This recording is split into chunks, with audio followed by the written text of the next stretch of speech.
Halo teman-teman, ya kembali lagi bersama saya di seri pengantar filsafat. Seri pengantar filsafat. Dan hari ini kita pengen ngebahas filsafatnya Xenophanes. Dan kemarin-kemarin kita juga telah membahas filsafatnya Zeno dan Melissos ya. Jadi hari ini kita akan sampai di filsafatnya Xenophanes dan ini akan sedikit menyentuh ke ranah kritik Tuhan dan pengetahuan yang mana setelah perjalanan panjang kita sampai di filsafatnya Xenophanes. Dan sebelumnya, saya pengen ngajak teman-teman untuk refleksi lagi, sekaligus kita perlu membayangkan satu pijakan dasar dulu ya, berasal dari asumsi kita, sehingga kita bisa masuk ke dalam semestanya Xenophanes. Dan saya pengen teman-teman itu membayangkan atau berasumsi ya, apabila seekor kuda bisa menggambar, dan jika kuda itu bisa menggambar, lalu dia menggambar Tuhan. Nah, pertanyaannya, jika kuda itu bisa menggambar dan dia pengen gambar Tuhan, jadi apa yang akan ia gambarkan sebagai Tuhan? Kalau kita langsung jawab, mungkin kuda itu akan menggambar seekor kuda yang gagah dan perkasa. Lalu kita bergeser lagi. Jika ternyata yang bisa menggambar dan pengen menggambar Tuhan itu adalah singa, nggak jarang juga ya, si singa itu akan membayangkan Tuhan sebagai singa yang kuat, pemberani, dan menjadi raja di apa ya, di lingkungannya gitu. Jadi raja hutan yang perkasa.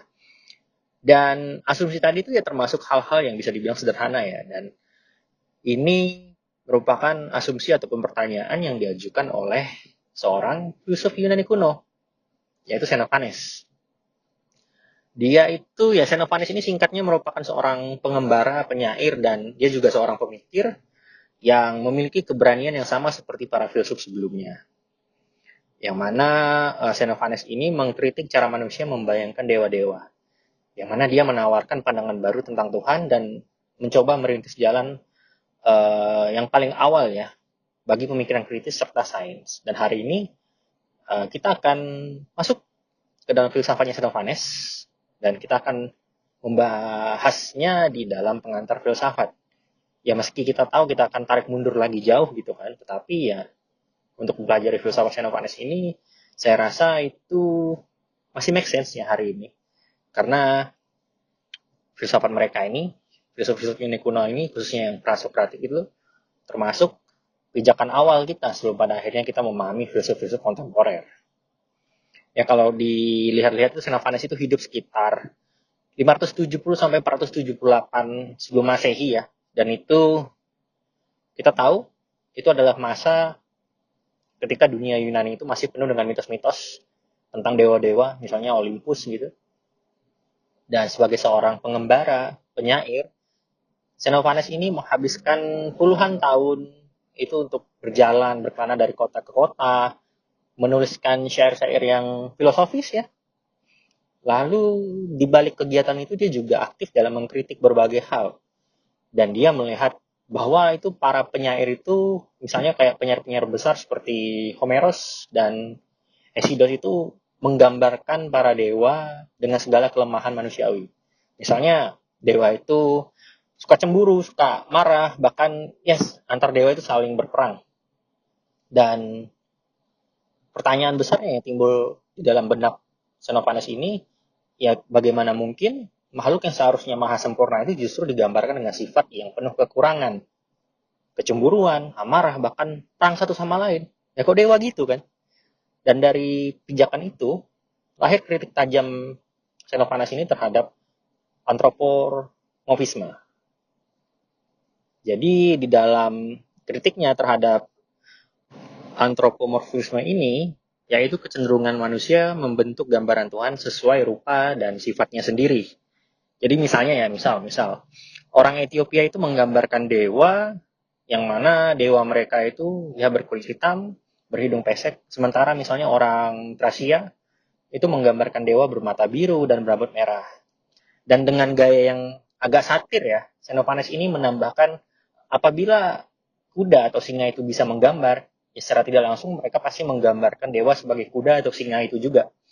Dan melalui pertanyaan ini, uh, Xenophanes itu mengajak kita untuk berpikir lebih dalam gitu. Mungkin dari apa yang kita gambarkan, mungkin Tuhan itu sama sekali berbeda dengan bayangan kita dan jauh melampaui batas-batas yang manusia pahami. Dan lagi ya Xenophanes ini tidak berhenti pada kritik. Ia juga menawarkan gambaran baru tentang Tuhan yang sangat berbeda dari tradisi Yunani saat itu ya. Menurutnya ada satu Tuhan terbesar di antara dewa dan manusia, yang mana Tuhan ini tidak menyerupai manusia baik dalam tubuh maupun dalam pikiran. Jadi menurut Xenophanes ini, Tuhan tidak berjalan, tidak berpindah, dan tidak melakukan hal-hal manusiawi.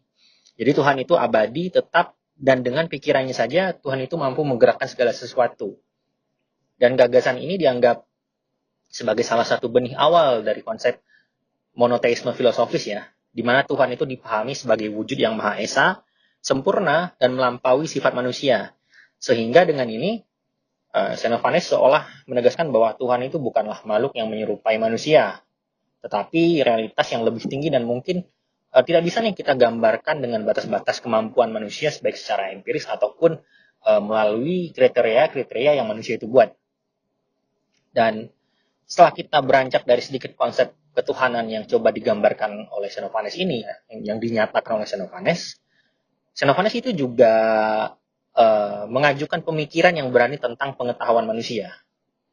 Xenophanes berkata bahwa tidak ada seorang pun yang benar-benar tahu tentang kebenaran mutlak. Bahkan jika seseorang kebetulan mengucapkan kebenaran, ia sendiri tidak akan tahu bahwa yang dikatakannya itu benar. Dengan kata lain, manusia hanya memiliki opini atau pendapat dan bukan pengetahuan yang pasti. Pemikiran Xenophanes ini, menegaskan keterbatasan manusia sekaligus mendorong kita untuk rendah hati dalam mencari kebenaran. Pandangan Xenophanes ini bisa kita lihat cerminnya pada perkembangan ilmu pengetahuan modern, di mana teori ilmiah selalu terbuka untuk dikoreksi dan diperbarui seiring penemuan-penemuan baru yang kita lihat hari ini. Tidak hanya dalam bidang agama dan epistemologi, Xenophanes ini juga memberi sumbangan pada lahirnya cara berpikir ilmiah. Misalnya, ya, ketika masyarakat itu melihat pelangi sebagai Dewi Iris atau Dewi Iris, Xenophanes menjelaskan bahwa pelangi itu hanyalah fenomena alam yang berupa awan berwarna-warni, dan lebih jauh, Xenophanes mengamati filosofi kerang di gunung dan menyimpulkan bahwa bumi pernah tertutup air laut. Ini adalah langkah awal menuju penjelasan yang lebih rasional tentang alam, di mana mitos itu digantikan dengan pengamatan dan penalaran. Lalu, di titik lainnya, Xenophanes juga mengkritik budaya Yunani yang terlalu mengagungkan kemenangan atletik ya. Yang menurut Xenophanes itu seorang filsuf yang membawa kebijaksanaan lebih berharga bagi sebuah kota daripada pemenang lomba olahraga gitu. Jadi ya kayak Xenophanes ini mengutamakan bagaimana kemampuan seorang filsuf itu dari segi pemikiran dan daya observasinya yang bisa lebih objektif ya mungkin. Walaupun Xenophanes berkata bahwa tidak ada pengetahuan yang sifatnya bisa kita ketahui kalau kita benar-benar benar gitu. Tapi di titik ini dia lebih mengutamakan seseorang yang bisa berpikir untuk mencapai atau mendekati sesuatu hal yang benar sehingga pada akhirnya itu bisa menguji tentang kebenaran itu lagi dan lagi. Nah, dengan demikian ya, Xenophanes ini bukan hanya seorang teolog dan filsuf alam ya, tetapi juga seorang pengkritik sosial yang mampu yang memiliki kapabilitas untuk mengingatkan masyarakat sehingga masyarakat ini bisa menilai ulang nilai-nilai yang mereka anut ya. Jadi kayak berani untuk mempertanyakan hal-hal yang sebenarnya itu sudah pakem di dalam masyarakat, berani mengguncang status quo di dalam masyarakat. Dan dari Xenophanes pula kita bisa belajar 3 hal besar. Yang pertama ya jangan buru-buru percaya pada gambaran Tuhan atau kebenaran yang diwariskan tradisi tanpa berpikir ulang. Yang kedua, kita harus menyadari bahwa pengetahuan kita itu selalu terbatas. Tetapi justru keterbatasan inilah yang mendorong kita untuk terus mencari dan mencari. Dan yang terakhir, yang ketiga, kita perlu menggunakan akal budi untuk memahami dunia. Jadi kita bukan hanya mengandalkan mitos atau kepercayaan turun-temurun, tetapi kita juga harus membangun suatu struktur dan pencarian yang berdasarkan dengan akal budi serta metode-metode yang mungkin sudah disediakan dari generasi sebelumnya yang perlu kita kembangkan secara dialektis, yang terbuka terhadap kritik dan bisa ya memberikan kemajuan ya atau penemuan baru. Dan jikalau kita merenungkan tentang filsafatnya Xenophanes, jadi kita mempertanyakan kembali gitu kan. Apakah gambaran kita tentang Tuhan, kebenaran atau realitas itu benar-benar objektif? Ataukah semua itu hanyalah cerminan dari diri kita sendiri, yang mana Xenophanes ini berpendapat kan, kebenaran itu tidak diwahyukan sekaligus oleh para dewa gitu loh. Jadi manusia itu menemukannya sedikit demi sedikit melalui pencarian yang panjang, dan dengan semangat yang demikianlah kita diajak untuk lebih berhati-hati dan tidak berhenti bertanya, sehingga kita harus memupuk rasa tidak puas, sehingga berbagai jawaban ataupun pernyataan yang dangkal itu bisa dihindari dan selalu membuka diri pada pengetahuan yang baru. Di titik lainnya, Xenophanes juga melihat manusia itu cenderung membentuk Tuhan sesuai dengan rupa mereka sendiri. Orang Ethiopia menggambarkan Tuhannya sesuai dengan karakter dari orang-orang mereka. Orang Tracia juga menggambarkan Tuhan dengan kategori orang-orang mereka. Dan dengan penuh satir dan sindiran, Xenophanes itu berkata, ya kalau kuda itu bisa menggambar, dia akan menggambarkan Tuhan serupa dengan kuda. Ya begitu juga dengan singa, dia akan menggambarkan Tuhannya ya serupa dengan singa itu. Dan kita perlu menyingkap banyak hal ya. Jadi dari pertanyaan ini kita bisa menyingkap sesuatu yang sangat dalam, bahwa tidak jarang kita menggambarkan tentang yang ilahi itu hanya bermodalkan atau berdasarkan cermin dari diri kita sendiri. Dan dalam hidup kita perlu memikirkan ulang gitu loh. Seberapa sering kita memandang kebenaran Tuhan atau dunia ini hanya dari sudut pandang kita sendiri. Dan mungkin kita juga sering tidak sadar ya, tetapi kita juga perlu memperhatikan apakah kita terlalu sering menaruh wajah kita pada wajah Tuhan misalnya. Yang mana kita membentuk kebenaran itu bukan sebagaimana adanya, tetapi sebagaimana yang kita inginkan. Dan Xenophanes di sini mengingatkan bahwa Tuhan bukanlah makhluk yang pemarah, cemburu, atau penuh dengan kelemahan seperti manusia. Tetapi menurut Xenophanes, Tuhan itu adalah satu, esa, dan melampaui tubuh maupun pikiran manusia. Yang mana Tuhan tidak berpindah, tidak berubah, tetapi dengan pikirannya, Tuhan itu mampu menggerakkan segalanya. Sehingga pada titik tolak filosofisnya Xenophanes ini, itu bisa membawa kita pada kesadaran bahwa yang ilahi itu jauh melampaui bayangan kita, dan Tuhan tidak bisa dipersempit atau direduksi oleh imajinasi kita yang sangat-sangat terbatas ini.